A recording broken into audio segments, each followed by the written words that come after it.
আজকের এই অন্ধকার বৃষ্টির মধ্যে যেখানে কারেন্ট নেই সেখানে আমি ভিডিও বানাচ্ছি এবং দেখছি চারপাশে কত সুন্দর বৃষ্টি হচ্ছে এবং সেই বৃষ্টি তোমরা উপভোগ করো এবং আমার ভিডিওটা দেখতে থাকো। দেখো এই বৃষ্টির মধ্যে আমি কি করি।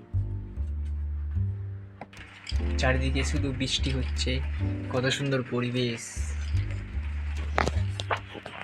আকাশটা পুরো জলময়। বৃষ্টির জল পেতে বেদানা গাছগুলো যেন খুব সবুজ দেখাচ্ছিল এবং অনেকগুলো বেদানা হয়েছিল, বেদানা ফুল এসেছিল, গাছটা পুরো সবুজ এবং তার আশেপাশে গাছগুলো সবুজ দেখাচ্ছিল এবং রাস্তাগুলো ভিজে দেখাচ্ছিল। হ্যাঁ, সামনে পুকুরে ছেড়ে দেবো। এই দেখো এমন সময় একটা দেখাচ্ছে, দেখো কত সুন্দর আম গাছগুলো, আম রয়েছে, দেখো কত সুন্দর আমগুলো ঝুলে আছে যেন আমাকে দেখছে। এবং এছাড়াও এই সমস্ত আমগুলো খুব মিষ্টি। এই দেখো আমি যেটা বলছিলাম যে মোমবাতি নিয়ে আমি একটা ভিডিও করেছিলাম, মোমবাতি ওই প্লাস্টিক বোতলে আটকে দিলাম এবং দেওয়ার পর এবার ওইটাকে মোমবাতি আগুন জ্বালিয়ে আমি সঙ্গে সঙ্গে পুকুরে ছেড়ে দেবো।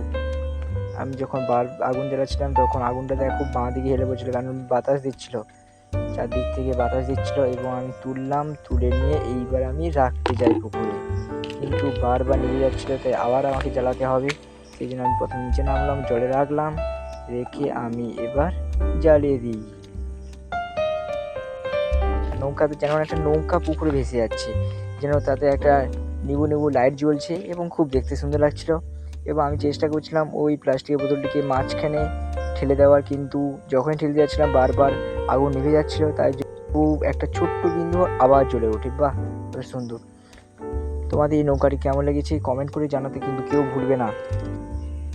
পরিবেশটা খুব সুন্দর, এরকম পরিবেশে সত্যি না কি না থাকতে ভালোবাসে। Good night everyone.